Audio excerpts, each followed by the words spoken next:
কোনো ব্যক্তি যদি তার নিজের অর্থকে বৈধ রাখতে চায়, আমরা যে আয় করি, উপার্জন করি, সেটা যদি কেউ বৈধ রাখতে চায়, তাহলে তার সেই অর্থকে 5 ভাগে ভাগ করতে হয় এবং সেই অর্থটা 5 জায়গায় সেবার কাজে লাগাতে হয়। যদি আমাদের উপার্জিত অর্থ 5 জায়গায় সেবায় না লাগে, তাহলে সেই তার অর্থগুলো জমানো থাকলেও তা বৈধ নয় এবং তা অপবিত্র বলে গণ্য হয়, এবং তার সেই অর্থ যদি কোনো ভক্তগণ গ্রহণ করে, তাহলে তাকে তার ভজন নষ্ট হয়। তো প্রত্যেক মানুষেরই তার অর্থকে 5 ভাগে ভাগ করতে হয়। কোন কোন জায়গায় দিতে হয় বলে, ধর্মায় প্রথম 5 ভাগের 1 ভাগ ধর্ম কাজে ব্যয় করতে হয়। দ্বিতীয়টা যশ, ওই ব্যক্তির যেন যশ সুনাম হয়, সারা বছর ধরে যা আয় হবে তার 1 ভাগ তার যশ সুনামের জন্য ব্যয় করা উচিত। আর তৃতীয় ভাগ তার যা রোজগার, তিনি যা ব্যবসা করছেন, যা করছেন, যেন তার ব্যবসা আরো বাড়ে, অর্থ আরো বাড়ে, তৃতীয় ভাগ সেইখানে ব্যয় করতে বলা হয়েছে। আর চতুর্থ ভাগ এর কিছু অংশ কি করলেন, নিজের ভোগ, যে 5টা ভাগ করতে বলা হয়েছে, 4 নম্বরে যে অর্থ, 5 ভাগের 4 নম্বরে যে অর্থ, সেই অর্থটা নিজে তার পুত্র পরিজনদের নিয়ে ভোগ করতে বলেছে। আর 5 নম্বরে যে অর্থ, সেটা আত্মীয় স্বজনদের অতিথি সেবার জন্য ব্যয় করতে বলেছে। কেউ যদি তার এই অর্থগুলোকে 5 ভাগে ভাগ করে প্রত্যেকটা এমনি এমনি করে সেবায় লাগায়, তাহলে তার অর্থগুলো বৈধ। আর যদি সে তার অর্থ শুধু নিজের সেবায় লাগায়, তাহলে তার অর্থ অবৈধ। তো অর্থকে 5 ভাগে ভাগ করতে হয়। প্রথম ভাগ ধর্ম কাজে অনুষ্ঠানে ব্যয় করতে হয়, আর দ্বিতীয় ভাগ নিজের যশ সুনামের জন্য ব্যয় করতে হয়, তৃতীয় ভাগ নিজের ভরণ পোষণের জন্য ব্যয় করতে হয়, চতুর্থ ভাগ অতিথিদের সেবায় ব্যয় করতে হয়, আর পঞ্চম ভাগ 5 নাম্বার ভাগ নিজের অর্থ যেন আরো বাড়ে, সেইখানে ব্যয় করতে হয়। যদি কেউ এমনি ভাবে তার উপার্জিত অর্থ ব্যয় করতে পারে, তাহলে তার অর্থ বৈধ। আর যদি না করে, তাহলে তার অর্থ অবৈধ। শ্রীমদ্ ভাগবতে 8ম স্কন্ধে 19 অধ্যায়ে 37 নম্বর শ্লোকে সুন্দর করে এর ব্যাখ্যা বলা হয়েছে। আমরা সারা জীবন ধরে যা আয় করছি, শুধু নিজেরা খাচ্ছি, আর যেন ব্যবসা আরো বাড়ে সেইখানে লাগাচ্ছি। দুটো জায়গায় লাগছে, কিন্তু আরো 3টি জায়গায় এই অর্থটা লাগা দরকার, সেই 3 জায়গায় অর্থটা লাগছে না। আর তার ভিতরে প্রথমটাই হলো ধর্ম অনুষ্ঠানে। নিজেদের অর্থ দিন দিন বাড়ছে, সুখ বিলাস বাড়ছে, কিন্তু সেটা বৈধভাবে নয়। বৈধভাবে নয়। প্রত্যেক ব্যক্তিরই উচিত বছরে একদিন, যার যেমন সামর্থ্য, 2 দিন ভাগবত কীর্তন এগুলো দিয়ে সাধু সেবা, ভক্তদের সেবা করানো। যদি কেউ এমন ভাবে ভাগবত সাধু সেবা দিয়ে তার ওই 5 ভাগের 1 ভাগ যদি ভক্ত সেবায় দিতে পারে, তাহলে তার সেই অর্থটা পরিপূর্ণ রূপে বৈধ। আর যে এমন ভাবে ধর্ম সেবায় সাধু সেবায় ব্যয় না করে, বলে তোমার অর্থ থাকলে কি হবে, ও অর্থ কোনো কাজে লাগলো না। হ্যাঁ, এর জন্যে আমাদের প্রভুপাদ একটা বাণীকে বললেন, যার অর্থ লাগে না, মন দিয়ে শুনবেন কি সুন্দর, যার অর্থ লাগে না সাধু গুরু বৈষ্ণব, হ্যাঁ, সাধু গুরু বৈষ্ণব গোবিন্দের সেবায় তার অর্থ ভোগ করে চোর, বেধি, অগ্নি আর রাজায়।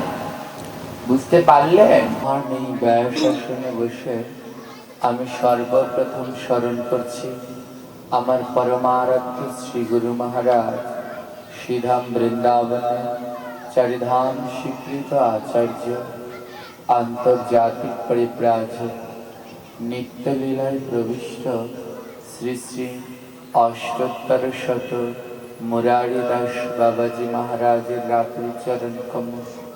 স্মরণ করছি আমার পরম গুরুদেব নিত্যানন্দ বংশোদ্ভূত বৈষ্ণব সেবার আদর্শ কুলতিলক শ্রীমান নিত্যানন্দ প্রভু 14তম বংশ অবতার শ্রী শ্রী অষ্টোত্তর শত 3 করি গোস্বামী প্রভুপাদের রাতুল চরণ কমল।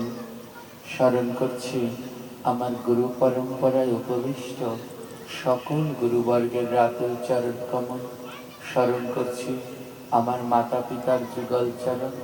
স্মরণ করছি বিশ্বের যে প্রান্তে যতই গৌরীয় বৈষ্ণব ভক্তবৃন্দ আছে, সকলার শ্রী রাতুল চরণ কমল। জয় নিতাই। শ্রীরাধে সবসময় পাঠের শেষে একটা কথা বলে শেষ করি, যদি থাকে লেখা আবার হবে। কিছুদিন আগে যখন ওই মন্দিরে পাঠ করলাম, তখন সবাই বলেছিল আবার অনেক দিন বাকি আছে, কিন্তু ভগবান যদি লিখে রাখেন আবার দেখা হয়। এই পাঠটা ছিল রাঙামাটিতে, কিন্তু যে কোনো কারণে বন্ধ হয়ে গেছে। 3 দিনের পাঠ ছিল, তাই এখানে আবার আসতে পেরেছি। তো সবাইকে দেখে খুব ভালো লাগছে। তো চলো আর আমরা বিলম্ব না করে আজকার এই ভাগবতীয় আলোচনায় প্রবেশ করি, যেন অপার করুণাময়ী শ্রীমতী রাধারানী আমাদের অপার করুণা কৃপা প্রেম ভক্তি প্রদান করে। জয় শ্রী রাধেশ্বর। জয় গুরুদেব, জয় গুরুদেব, জয় গুরুদেব, জয় গুরুদেব, জয় গুরুদেব, জয় গুরুদেব, জয় গুরুদেব, জয় গুরুদেব, জয় গুরুদেব, জয় গুরুদেব, জয় গুরুদেব, জয় গুরুদেব, জয় গুরুদেব, জয় গুরুদেব, জয় গুরুদেব, জয় গুরুদেব, জয় প্রভুপাদ, জয় প্রভুপাদ, জয় প্রভুপাদ, জয় প্রভুপাদ, জয় প্রভুপাদ, জয় প্রভুপাদ, জয় প্রভুপাদ, জয় প্রভুপাদ, শান্তম সুধীরম নবনীতকায়, দীর্ঘল সুন্দর মনোহর রূপ, করুণা নিঃসৃত বিগ্রহ মধুর, নৌমি গুরু শ্রী জয় গুরুদেব জয় গুরুদেব জয় গুরুদেব জয় গুরুদেব করুণার গুরু কৃপা পূর্ণ শ্রী গুরু রাধিদাস বন্দে পদ পদ্ম স্বামী জয় গুরুদেব জয় গুরুদেব জয় গুরুদেব জয় গুরুদেব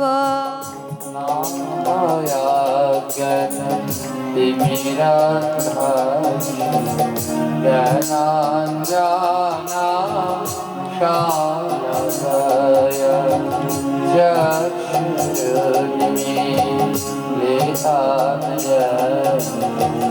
তস্मै শ্রী গুরবে নমঃ।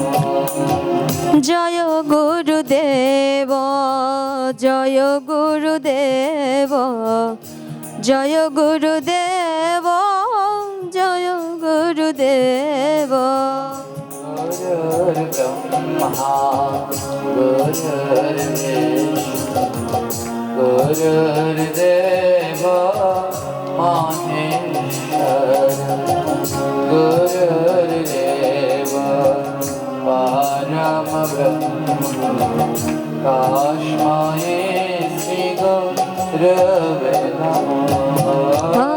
জয় গুরুদেব জয় গুরুদেব জয় গুরুদেব জয় গুরুদেব গুরু মাতা গুরু পিতা গুরু হারা গুরু বিনা সংসার নাহিয়ার গতি। জয় গুরুদেব জয় গুরুদেব জয় গুরুদেব জয় গুরুদেব গুরুর নামে দেব জয় ধ্বনি গায়মান হরে প্রেম হে ন গুরুর নামে দাও জয় ধ্বনি হৃদয় মাঝারে প্রেম ভক্তি আনে জয় গুরুদেব জয় গুরুদেব জয় গুরুদেব জয় গুরুদেব জয় গুরুদেব জয় গুরুদেব জয় গুরুদেব জয় গুরুদেব बोले श्री गुरु महाराज के জয় राज गुरु जगत गुरु भगवान की জয় ओम नमः भगवते वासुदेवाय ओम नमः भगवते वासुदेवाय ওং নমো ভগবতে বাসুদেবায় ওং নমো ভগবতে বাসুদেবায় ओम नमः भगवते वासुदेवाय ओम नमः भगवते वासुदेवाय ওং নমো ভগবতে বাসুদেবায় ওং নমো ভগবতে বাসুদেবায়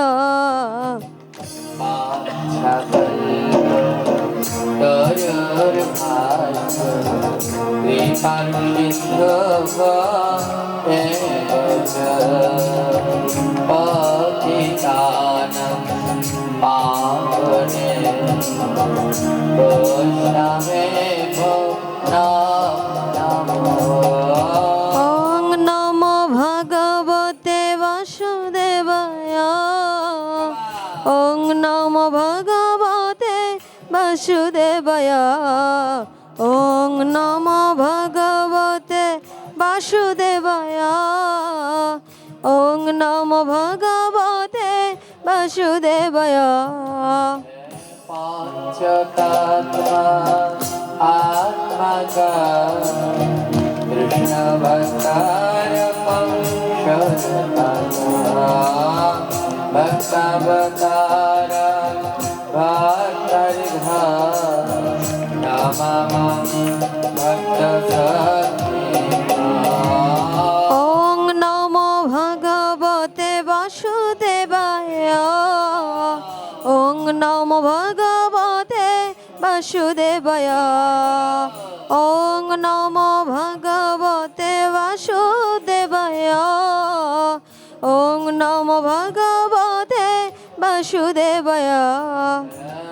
বৃন্দাবৈত লাশিদে প্রিয়ামৈকে কৃষ্ণ ভক্তি প্রাণে দেবী স্বাতবত ওং নমো ভগবতে বাসুদেবায়। ওং নমো ভগবতে বাসুদেবায়। ওং নমো ভগবতে বাসুদেবায়। ওং নমো ভগবতে বাসুদেবায়। নম নীলাচল নিবাস তাই পরমাত্মে বলভদ্র সুভদ্র জগন্নাথায় ওং নমো ভগবতে বাসুদেবায়। ওং নমো ভগবতে বাসুদেবায়। ওং নমো ভগবতে বাসুদেবায়। ওং নমো ভগবতে বাসুদেবায়। কৃষ্ণ করুণা সিন্ধা দীনবন্ধা জগৎপতে গোপেশ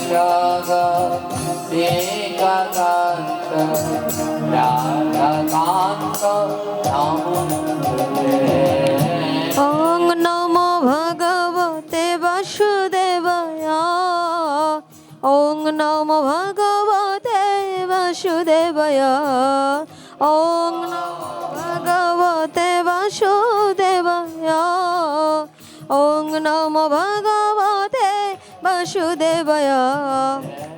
সপ্ত কাঞ্চন গৌরাঙ্গে রাধে বৃন্দাবনেশ্বরী প্রেক্ষমানো সুতনবী ত্বাং নমামি হরিপ্রিয়ে। ওং নমো ভগবতে বাসুদেবায়। ওং নমো ভগবতে বাসুদেবায়। ওং নমো ভগবতে বাসুদেবায়। ওং নমো ভগবতে বাসুদেবায়। শ্রীরূপ সনাতন শ্রী রঘুনাথ শ্রী দীর্ঘপাল ভট্ট দাস রঘুনাথ এই ছাই গোসার্গ চরণ বন্দ জগত বিঘ্ননাথ অভিষ্ট। ওং নমো ভগবতে বাসুদেবায়। ওং নমো ভগবতে বাসুদেবায়। ওং নমো ভগবতে বাসুদেবায়। ওং নমো ভগবতে বাসুদেবায়। শ্রীকৃষ্ণ চৈতন্য প্রভু নিত্যানন্দ